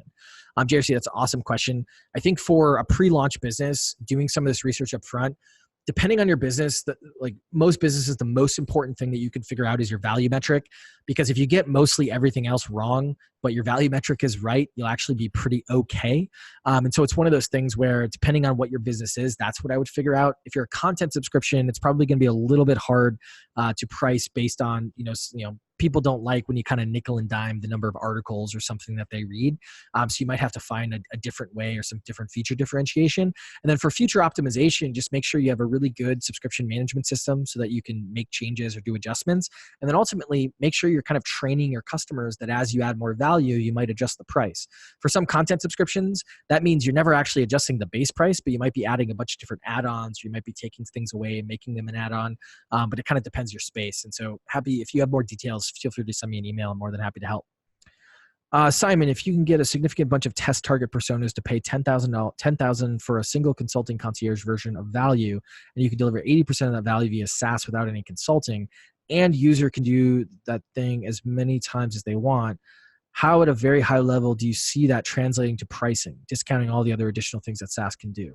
So Simon, I actually don't see it translating that well. What you've done there is you've validated that someone's willing to pay for this, and they're willing to pay like an okay amount depending on the amount of work that goes into that concierge version of value. Now, if it's a concierge version of the software, which I don't think is what you're saying, it's just a difference. There's not as much translation as you can, except for validation, unless in those kind of consulting agreements, you're asking these questions about what they would pay for the software and these types of things. And the reason I say that is because actually Price Intelligence is a good example. It was a pure software product right out of the gate. And what happened is, as all software does, there's a lot of optimizations that people wanted. But the thing is that what we found is that basically there was a big confidence gap. So when it comes to pricing, a lot of you are like, oh, I don't know, like this seems like a good idea. This data is interesting, but like, oh, I don't know, like I don't want to change my price, right? Because it's something that's kind of personal. It's so central to your business that you get a little skittish, right? And so it's one of those things where like we found that out, and what we had is our first early customers were like, can you just come help us? Like basically add service to the software. And we were like, I don't know, service. No one likes service, right? Well, what happened is all of a sudden, because we added service, essentially the willingness to pay jumped dramatically. So we went through from like a $50 to $500 a month product, and probably could have built an enterprise version at some point, to being able to basically get $15,000 to $25,000 a month from our customers that we help. And a lot changed in between those two things, but it's one of those things where we were able to add a lot of value because we had that concierge service. So I think what you're doing is you're validating the idea, which is great. And there's probably some things you're going to pick up on, like how they want to be charged, where they see value in the product, et cetera. But you should still do some of this research. And thankfully, you have people who are willing to pay for that product because they've already paid you, that you can kind of go back to and say, cool, here's what we want to do. Now, I would caution you to actually look at basically getting some people who weren't in that test set, because those test set probably hopefully loved your work with them, and so they were going to have some heavy bias there. Aman, for testing willingness to pay, how much of the product should someone see before they can give an accurate answer? I can imagine they need more than just a landing page or a demo. Well, it's interesting, right? It depends on your sales model. If you're doing touchless sales, they might only need to see the actual landing page, because that's really what they're going to see before they make a purchase. So the larger answer to your question is, you have to put this in context. You have to put your data in context. So if I collect data on willingness to pay, what I'm going to do is I'm going to go to current customers. I'm going to go to prospects. I'm going to go to current customers who have been around for different stages of time. And then I might go after the market panelists who are in our target customer base and have never heard of us. I'm going to collect data from all of those people. And theoretically, what you want to see is essentially that person who's never heard of you is willing to pay the least. Your prospects who have heard of you but haven't converted is willing to pay a bit more. And then those folks who have been using you, hopefully the value is always going up. So as they stay with you longer, they're willing to pay more. Now, what oftentimes happens for most products is that's actually inverted, because oftentimes we're pricing our products way too low. And then what ends up happening is those market panelists, they're willing to pay a lot more. And you have to get the confidence to basically shift the pricing either on your current customers or doing grandfathering, which we can talk about why grandfathering isn't a great idea in a bit. But you have to make sure that you're like doing some of this research and having, basically the gumption to kind of push things forward. But to answer your question directly, for those different people who have different contexts, your market panelists, they're probably going to see your video, your landing page, whatever it is. And then oftentimes what's going to end up happening is if you have a sales model, you might assume, okay, I can take this data and I can, probably figure that there's going to be a higher percentage or higher willingness to pay percentage because there's going to be a salesperson involved or a longer sales cycle, right? Whereas, those current customers, they should have full context because they're already using the product. You probably don't need to reintroduce them to the product, and you can just send them the actual research questions. So great question. That was a really good one. Stefano, how do you do this survey max diff? What tool do you use? Stefano, great question. Basically, you can use any survey tools. If you're doing a lot of research, Qualtrics is what we use. It's worked really well. We also have our own internal tools because our software integrates with what we want to use. Another one that's like a little bit more approachable is actually Survey Gizmo. So the reason we really like Survey Gizmo is that Survey Gizmo basically allows you to append using a merge tag who answers what question. And this is a feature that SurveyMonkey actually doesn't have. And why that's so important is if I send a survey to a user base, I don't want to ask them what plan they're on, what their email is, all these other things. I just want to put an ID or their email address in that URL so that when they answer the questions, I can then take that data and join it with my database data to then do a bunch of segmentation. I didn't have to ask them those questions. So Survey Gizmo, I believe they have a free trial, and I think it's only like $50 a month on the paid plan. SurveyMonkey, I love the brand and I love the product, but that's like the one feature that holds me back. And we've talked to them. We know that team pretty well. And some folks internally are like, yeah, we know we need that. But it's something to kind of think about. All right, Robert, do you do such analysis in real time and at scale, i.e. grocery with many SKUs, many daily changes? Robert, you can. You can blow this stuff out, which is great. We see some companies, they basically do this on a continual basis. They collect it basically like NPS. We see other companies that do it, essentially after every churn person, after every third churned person, every fifth new customer, every customer that reaches 6 months. Like there's a bunch of different things you can use to automate this so that you can get a bevy of data. And that's a really, really good point that I don't know if you're implying or if I'm just kind of thinking of it off the cuff here, is that like collecting this data, not in a reactionary mode, but just proactively is probably the best thing that you can do. Because when you have a problem, you don't want to go, oh, great, let's go do a bunch of work. You want to be able to go, well, let's look at what we already have, see if we can, answer the question or help the problem, or maybe we at least have a foundation of what we need to go ask next to kind of figure out the next step here. It's a great question. If you do have really, really heavy traffic, there is a world where you can start to do some actual A/B or multivariate tests. I caution bringing this up a little bit because most of us should not be A/B testing our pricing. And the reason isn't because A/B testing or multivariate testing is bad. It's just because most of us don't have the right amount of traffic. We think we do, but we very, very much don't. Because if you think about it, it's not an A/B test. It's like the feature set, the value props, the price points. There's a ton of different aspects that go into it. So if you're a B2C product or a consumer product, there's ways that you could probably use A/B testing with your pricing. But for most B2B products, you're just not going to have enough traffic to do it. And that's why this research comes into play. But Robert's talking about a grocery store. So there's probably ways that you guys could do this a little bit with less research, even though I recommend still doing the research. Kirsten, how do you recommend doing personas, which we have hundreds of new freemium users coming in every day, and they're all over the board in demographics? That's a great question. So this is the beauty of personas. It's not about who's coming in. It's about who you want to go after, right?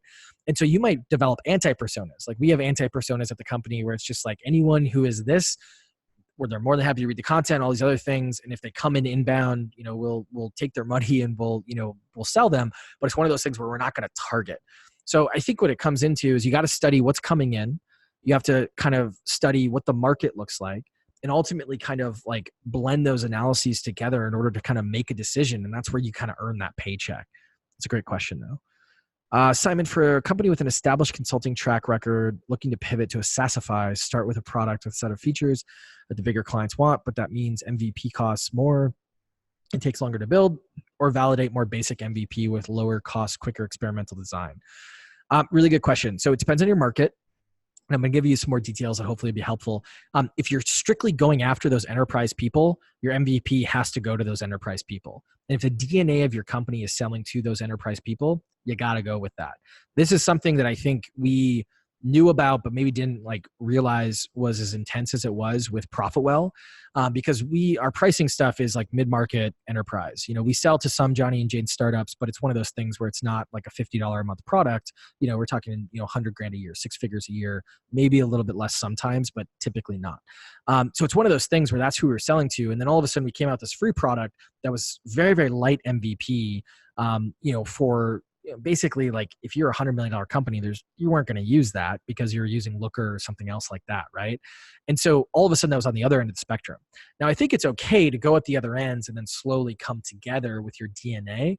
But for us, I think what we struggled with early on is we were like, all right, well, it's going to take a long time for this product to develop.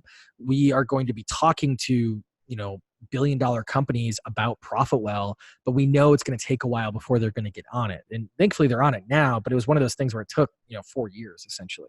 And so what I would think about is your DNA, what you're targeting, and what your go-to-market strategy is going to be. If you believe you can take your learnings from the enterprise side and apply it to the lower end of the market, or the market where you don't have to have as much sheen and have to take as much time to build the MVP, then go after it. You might have to do a little bit of research up front. But that's the one thing. Don't overlook your DNA. We realized we're not good at like mass $50 a month acquisition. It's just not our DNA. We can hire that DNA, but it's one of those things where we're really good at like inside sales and those types of things for our go-to-market. And we're also really good at like building product-led growth, which we're pretty pumped about. Cool. PJ, on average, as a percentage of acquisition costs, what is the cost of retention? You mentioned that acquisition cost. So it's like it's costs. It's like time and materials. It does vary a lot. So it wasn't like it's cost. It was more like all the expenses. So that includes like demand gen costs. It includes some other things. But I think that for retention, that includes some R&D. So obviously you could technically categorize that for retention, but it does sway depending on kind of the product aptitude of the company overall. So good question. Alistair, what I would like to learn here is how to do research on what is the best pricing plan in terms of structure that would fit for my product or service. So basically what I would do, Alistair, is I would take those two particular, something, Aaron, we should do playbooks. I just realized the first time I realized in 7 years, we should do playbooks that are basically like, are you trying to do this? Here's your testing plan. Are you trying to do this? Here's your testing plan.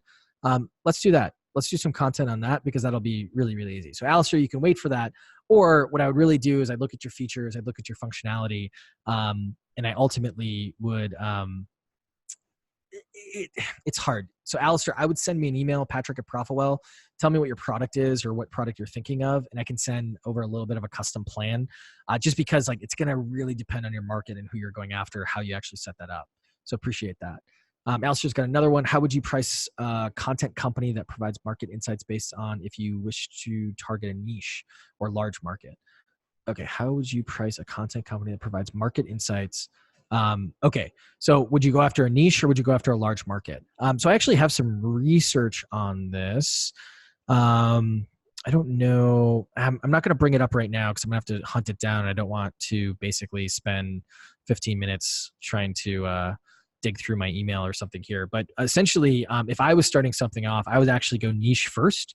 And this is just, I think how it's in my DNA to kind of build that out. And the reason is because niche, you typically have much higher willingness to pay, as well as much lower churn and better retention, because niche just, those people actually really, really care and you're building that product for them.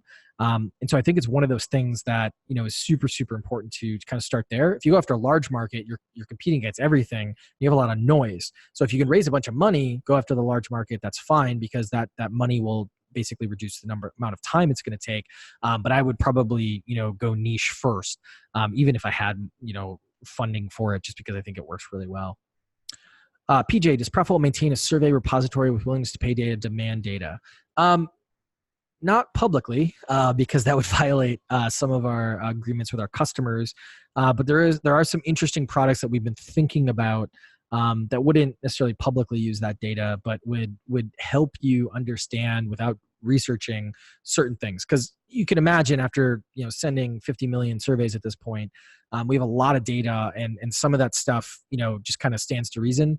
Meaning, like, we just know unequivocally if you're doing an annual discount off of a monthly subscription plan, you should not be using percentages. You should be using 1 month or 2 months off. It just works so much better than the equivalent percentage. And we know that just based on the amount of data that we've collected. There's a bunch of little things like that I could, rattle off here. And so we're thinking about like putting together something that would help with this. There's a product we're working on called Monetize, essentially. And it's going to take a while. So it's not going to be, here just because we have a lot of other priorities. But it's one of those things, just kind of think through, that'll help with that. Admin, how would you suggest applying the principles you've mentioned today to online-based services that charge paid subscription for access to info from a niche market? Yeah, it's a great question. I mean, a lot of the principles are the same. The difference is that, you might be going after that niche market. So you want to listen to the data from the niche rather than the data from the mass market that'll allow you to basically understand what you need to go after there. It's a good question. Dan McCann, do you find that value-based consumption model pricing creates confusion for customers' budgeting, planning, and usage? How do we decide if we should move from consumption pricing based on usage versus more to a per user per month? So these are not mutually exclusive concepts. So what I mean by that is helping people budget and plan, and also using a consumption model. Those can work together. And the way that they typically work together is you put together some sort of like plan. So like, for example, maybe it's like tiers, right? And if you do that histogram analysis, you might find out that like it takes 12 months for someone to go from tier A level to tier B level. That's okay. So if it takes them 12 months, then they can plan, then they can budget, all these types of things, right? You can also put it in a contract, right? But be very careful with this, because we have plenty of stories where people, sold 10 million visits in the contract and then they only used 2 million. And then they come back to them at the end of the year and they're like, oh, we want to raise prices on them. And then the customer's like, well, I want a fifth of the cost because I only use a fifth of the consumption. So there's some things you can do. What I would recommend doing if you don't have a really good handle on your usage of these consumption metrics is I would basically go out and I would do a low metric essentially. And then based on that, what I would do is be pretty generous with the customer. So essentially, I wouldn't like enforce an overage unless it was like over 10, 15%.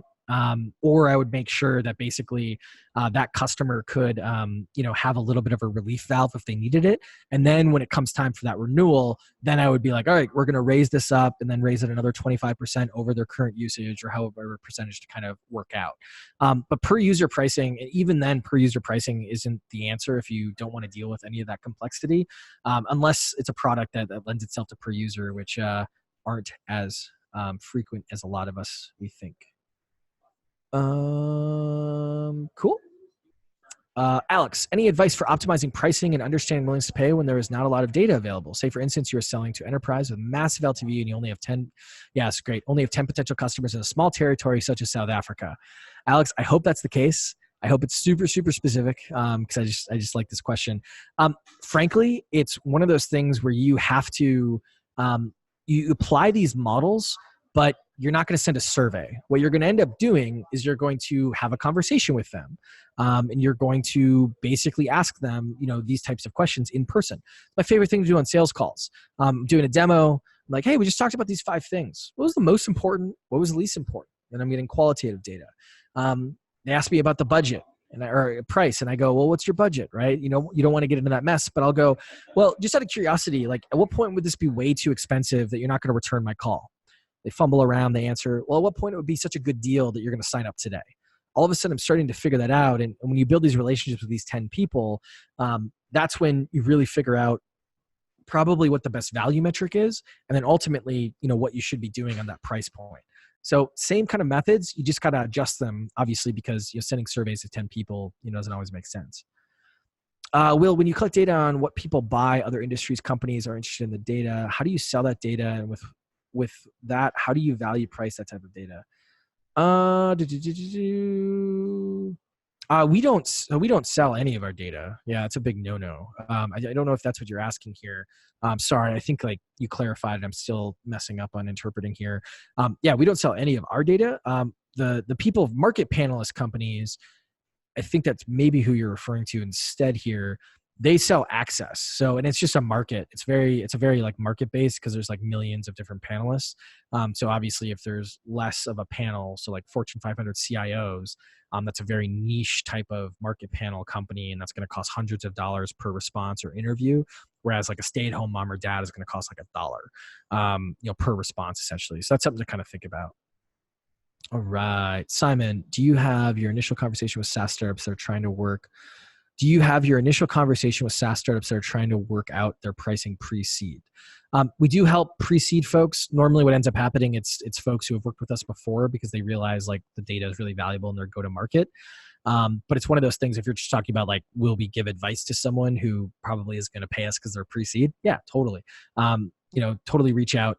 More than happy to help. If I can't help, I'll find someone who can. Jan, not a problem. Dan, good clarification. Would it be a good idea to have a baseline user pricing model plus value consumption? Yeah, this is what works really well in the enterprise. We have like a platform fee for $1,000 a month or whatever it is, and then there's a consumption model. When you're in the enterprise or even the mid-market, like this works really well. You just kind of have to figure out, what works best based on some of the other methodologies we talked about. HubSpot, so one I like to reference because a lot of people's heard of it. That's kind of how they do it. They have basically a platform fee, and then they have additional contacts, basically increases the price. Jan, a bit more info, ask payment info.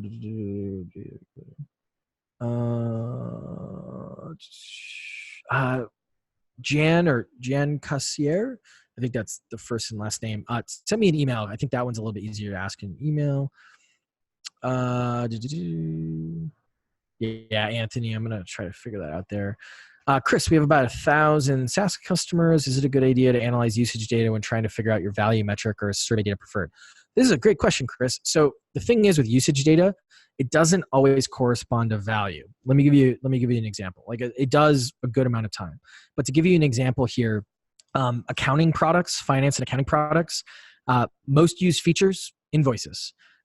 Least valuable features, invoices. So you have to be careful. I like to combine the two, meaning not actually combine the two, but I like to collect some survey data, and then I like to look at the usage data. And if there's differences between those two things, that's super, super interesting.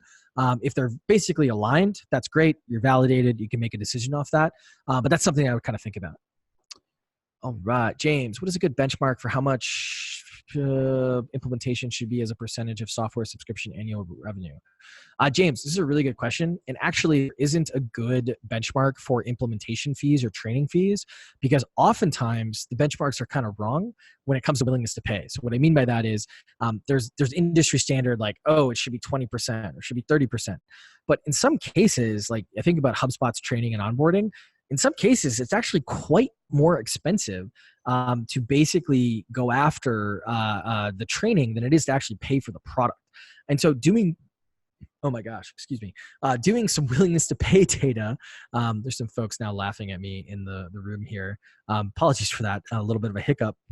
So for what I would do is I would do the price sensitivity data, or I'd collect price sensitivity data on the actual implementation fee, rather than kind of going off on, the other aspects and trying to use some sort of a benchmark. It's actually pretty easy and pretty standard to go. Ben, this is probably a better place to post this. Not sure if you already mentioned this, but could you recommend some panels that we could use to run these surveys? We're a B2B and are struggling to find panels that can reach the kinds of people we're interested in surveying. So if it's complicated and you've already tried to find some panels, send me an email. I'll introduce you to like our main pricing panel guy. His name's Kyle. He'll be able to kind of like basically intro you to the people that we use for some of this. The ones for other folks that are self-serve, there's a company called Ask Your Target Market, aytm.com. You can literally, like, if you want to go find, people who watch Netflix, people with 4 kids, all these types of things, you can go on there and you can get answers within 3 hours. You don't have to talk to a salesperson. It's all touchless. Or, you can, use like Fulcrum or some of the other folks that are out there who are a little bit more, bulky. You have to talk to a salesperson, these types of things that work really well, but they're for more obscure folks. So send me an email. I can figure that out for you. Hamza, based on data insights, what's an acceptable rate of adjusting pricing before eroding confidence? Great question, Hamza. So I think it's one of those things that you can probably only effectively raise your price, like a straight up price increase, or that's not really your question. So what I would answer you with is that if you have more than a 50% price increase at any one time, and sometimes you just need to stay in business. Other times it's one of those things where you have to um, basically go after, making sure that you can. Sorry, I'm trying to think out loud here. I've been talking for so long. I just realized. What I mean by this is that if you have to go over 50%, and sometimes you have to do that because your business is in trouble or like you're so underpriced, things are messed up. What I would do is if I can, I would basically scale the price increases. So if I find out I'm 3x under on my pricing, what I might do is I might like do that over 3 years. Or what I would do is if I have to make the change earlier than later, there's a whole protocol that we can go through, and I can send our pricing book over that you can basically go through and essentially communicate that to folks, make sure they understand what's going on, get on an actual phone call with people who have like 100% or more price increase, especially if it's bigger money, and then ultimately make sure that you're going out and doing the best thing you can to actually make that change. But I'll send over the pricing book so you can get into like how to change the pricing, and I'm sure someone will ask it, so I'll probably end up answering it in the rest of this time anyways. But that's something that I can do to kind of help on that end.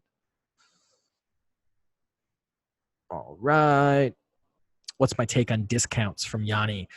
Discounts are a scalpel, not a sledgehammer. We treat them as sledgehammers. We have some data on this that I can share, and I might get it wrong a bit, but it'll be directionally correct. About 70% of salespeople say that discounts are important to their job. And that's a lot if you think about it. And the discount level that they think is important is typically over 20%. Meaning that's the level of discount that they think that they should be able to give. The thing you got to think about, all data indicates that discounting, the heavier the discount, the lower or the higher the churn rate of that cohort.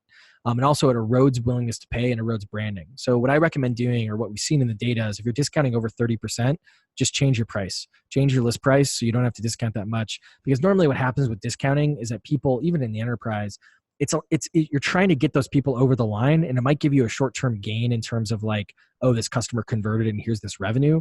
But oftentimes what ends up happening is you end up basically eroding that trust, and those customers just weren't ready for prime time. And you really should just be like waiting for them to be ready for prime time so they can be good retained customers over time. I can send that data out as well. Simon, what's your view on price difference between a customer paying for the same end result when one involves just people and one involves just tech? Rationally, it should be no different, but psychologically, it seems so. Simon, I want to know what you're doing because I just feel like we're kindred spirits. There's fun questions here.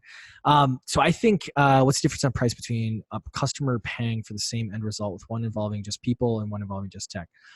I think so first, these aren't the same products. One involves people and one involves tech.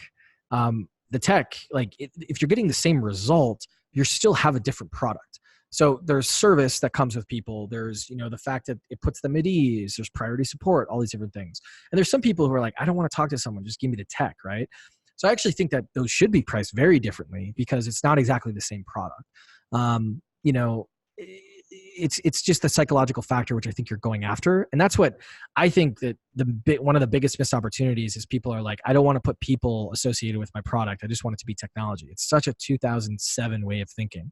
What you should be doing is like augmenting your products with people with managed service. Now, that managed service can be massive, meaning like, 300 customers to one person. Like that's kind of a customer success model for some more scalable businesses. That's fine. Like it's still managed service and you can still charge a premium for that versus, hey, you do it yourself. Here's a bunch of WYSIWYG editors that are going to confuse you and make you do a bunch of work. Software is moving to a place where it's no longer about like, hey, thank you for helping me show my boss do work. And it's more like, hey, I'm just going to show my boss results so I can get back to my product and back to my customer. So yeah, I think it's one of those things that I think they're different. I got a little ranty there. Sorry. Alex, how strongly correlated ROI for the customer and willingness to pay are the cases where these do not align? Ooh, great question. It's pretty strongly correlated, what we typically see. Now there's a point of like basically a flat line with willingness to pay. Like if you think about, so our product, our retained product, there's some companies where we're covering hundreds of thousands of dollars per month. rationally, we should be able to charge them $1 less than what we're basically recovering for them and take that money. But like that doesn't make sense, right? Because they're just going to be like, well, we're just going to hire engineers to we could hire 10 engineers to build this, which they shouldn't, and it wouldn't be a good focus for them. But they theoretically could do it with the cost, right? So there's a point of basically diminishing returns on ROI, but in the low end, it's pretty strongly correlated, meaning up to like I would say $10,000 a month, $15,000 a month, it's pretty correlated. And then once you get over that, it starts to get a little too high where the actual invoice or the receipt is going to be too high. Yanni, we have a lot of potential customers in third world countries who can't pay our current prices, which is good for the US and Europe. How to give prices to different countries wisely. Yanni, you're after my own heart here. Let me show you this. Price localization. So this is a pretty big thing. Price localization is huge. What I mean by that is in terms of growth, what you're looking at is no localization as on the left, just doing cosmetic localization, meaning updating the currency is the next option here. And then finally, regional localization, meaning different prices in different regions is basically the middle all the way over to the right. And the reason that this is so important and the reason that this is so interesting is that people are willing to pay different amounts in different regions. What you're looking at here is about 1.5 million data points. Basically all of the willingness to pay relative to the United States. So the United Kingdom is willing to pay about 17% more. Western Europe's willing to pay a little bit more than that. The Nordics are willing to pay more than that. Whereas Southeast Asia is willing to pay about 37%, 40% less than the United States. And so when you have these different regions, you should be localizing your pricing. This is one of the number one things that kind of has saved Evernote over the past few years is they have a massive technology stack that does localization across all of the different regions where you can buy Evernote, and I don't know the exact price, but it's something like $10 a year in China, whereas it's like $7 a month in the US. So very, very different prices, exact same product, and they've also localized the product as well. And so that's kind of where they went a step further. But this is a big thing, and you should localize. And I recommend if you have 20 to 30% or 20% or more of your base outside of your home region, this is actually a really good kind of starter project when it comes to pricing because you can keep everything the same. You just need the right subscription management system that allows you to essentially, localize those currencies and localize those other pieces. Cool, cool, cool. All right, so I've answered all the questions in the Q&A pane. I'm now moving to the chat. Give me 1 second here. I'm just gonna let's.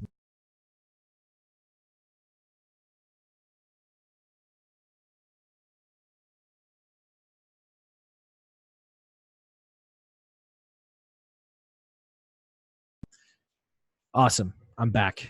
I was supposed to have a 3:30, so I just wanted to make sure that they got started.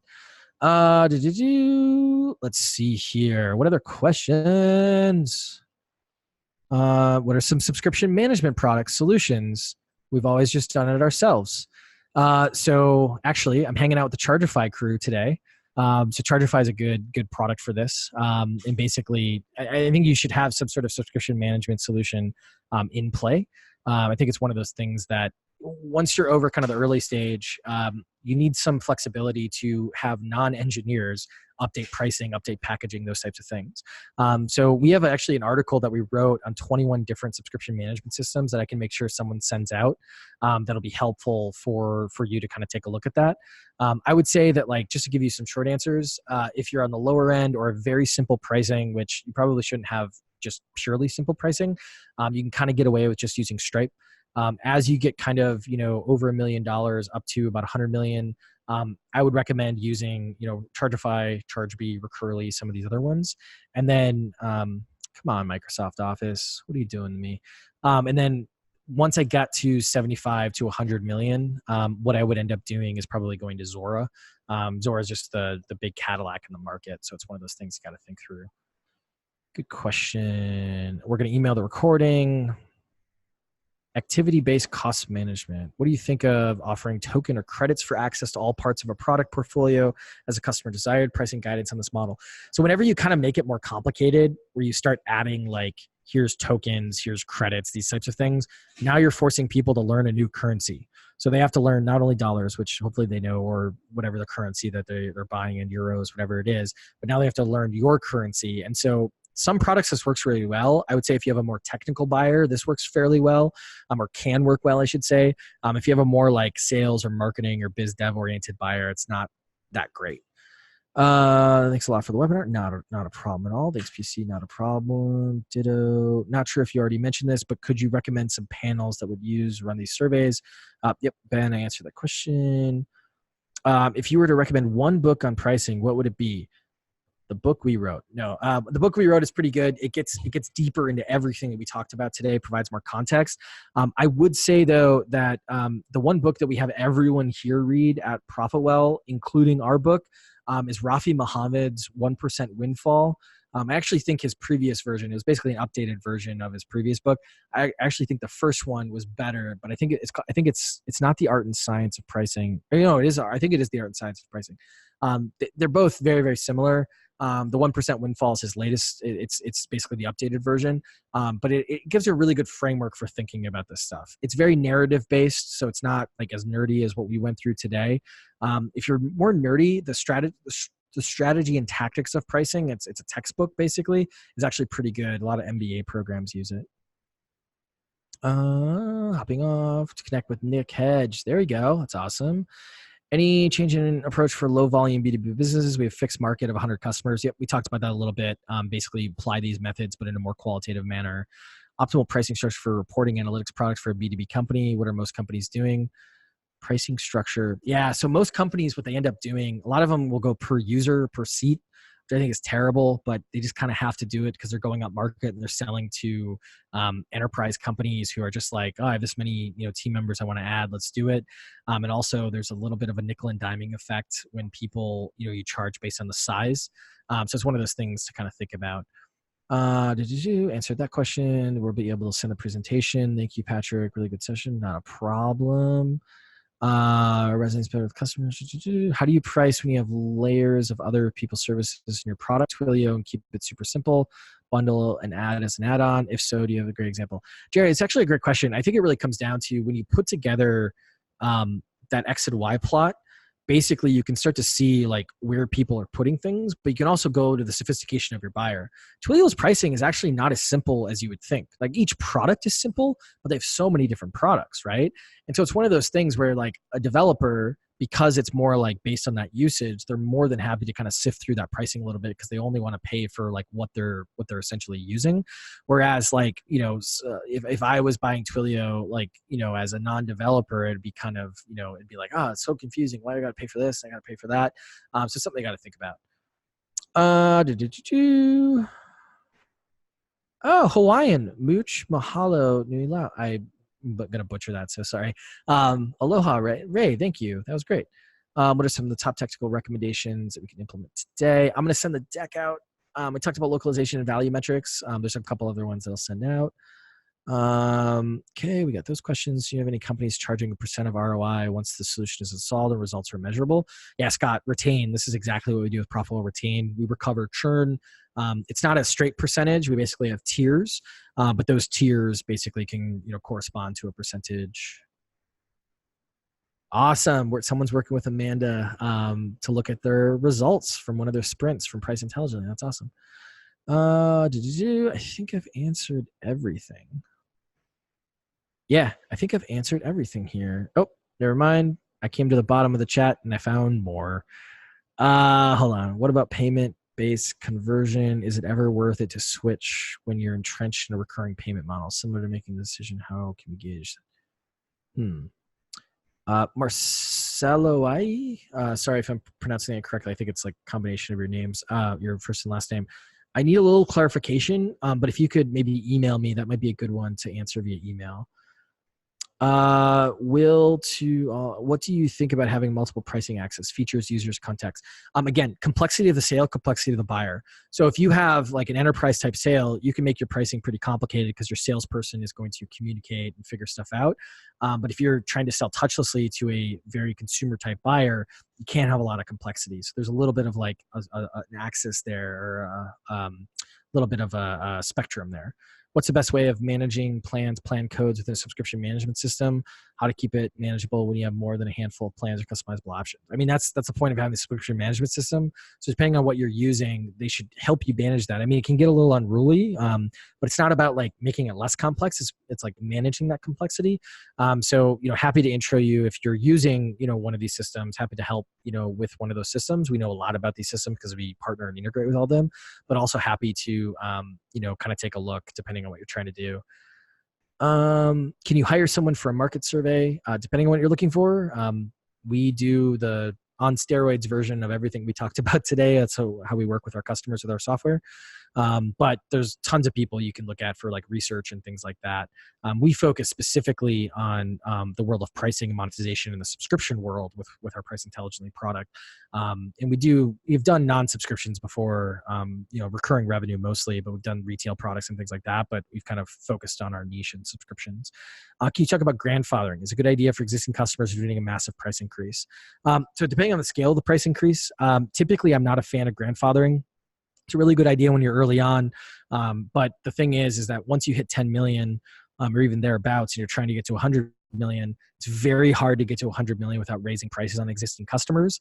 And in addition to that, it's one of those things where you're training your customers to expect more, essentially for less. And so I think it's really, really important not to do that when it comes to your pricing overall. And so what I would recommend doing is like training your customers and using what's called a grandfather discount.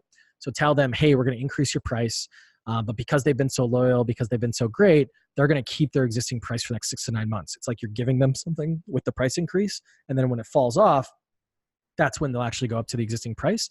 And when you kind of tell them that new people are going to get the new price right away, that's something that, one, clears out your prospect funnel if you communicate that to your prospects. But also, it's one of those things where it's like pretty easy to actually like kind of calm people's nerves. And when you're changing pricing, it's one of those things where there's other things you can do to kind of reduce the propensity for someone to like churn or be upset about a price change.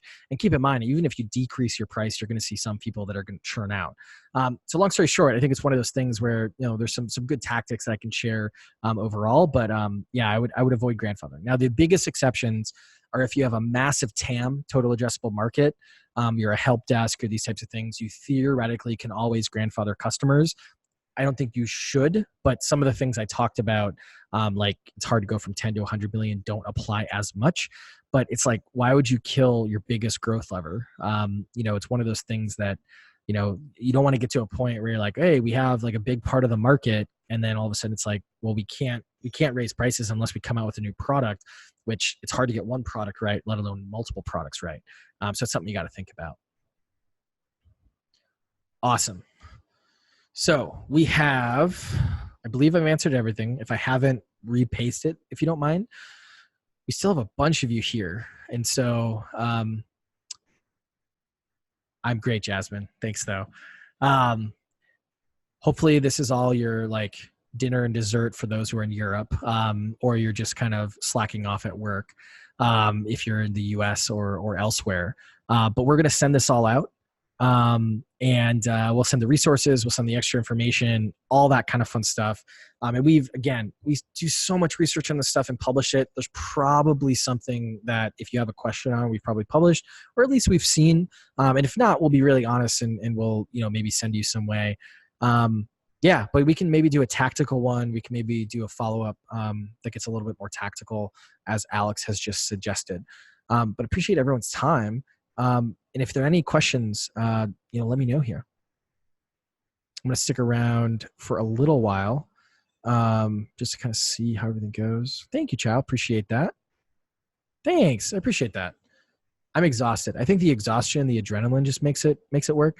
I was speaking at this, it's a Facebook journalism project. They're trying to help, media companies with their subscriptions. And so I was doing a bunch of stuff on pricing in Germany. And then I was in New York yesterday. We did something with Chartbeat, which is a subscription software product for media companies. So a lot of stuff with media companies this week. I just got back this morning after not a lot of sleep. So appreciate that, Chow. That was really nice of you. Cool. No Red Bull, Will. Normally I would, but I'm an old man now. Not even that old, but still. But trying to just do tea to mixed effects.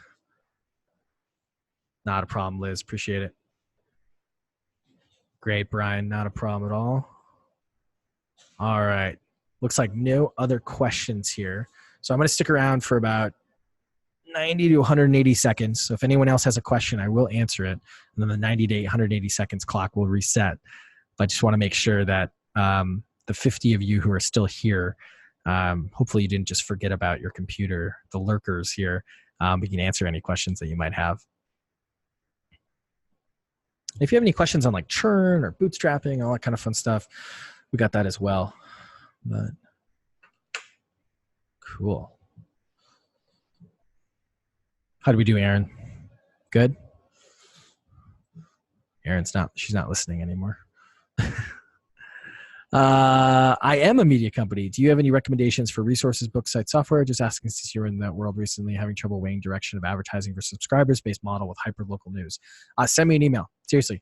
I just gave 3 talks in the past week and a half to media folks on pricing and also retention. And so depending on what you have, I have very specific advice. I always would, but I also have this kind of top of mind. So hopefully I'll add some extra insight. Yeah, send an email over to Patrick at Profitwell, or we can set up a pricing audit too, if that's helpful. All right.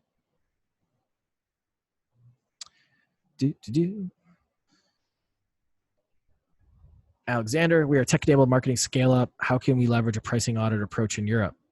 Yeah, so we do. I mean, we have, I think 25%, no, 30% of our customers are outside. Actually, no, it's 40% are outside the US, 20% are in Europe. So feel free to email us. More than happy to help. More than happy to do an audit and kind of figure out what you can do. Do you have any specific materials, or can you do a webinar for SaaS with long sales cycles? Liz, why don't you send me an email? Give me a little bit more context. I can hopefully put you in contact with someone on our pricing team. Just because I mean, we have some resources, but I want to learn like what's long, those types of things. It's probably easier to do that on the email side. Cool. All right.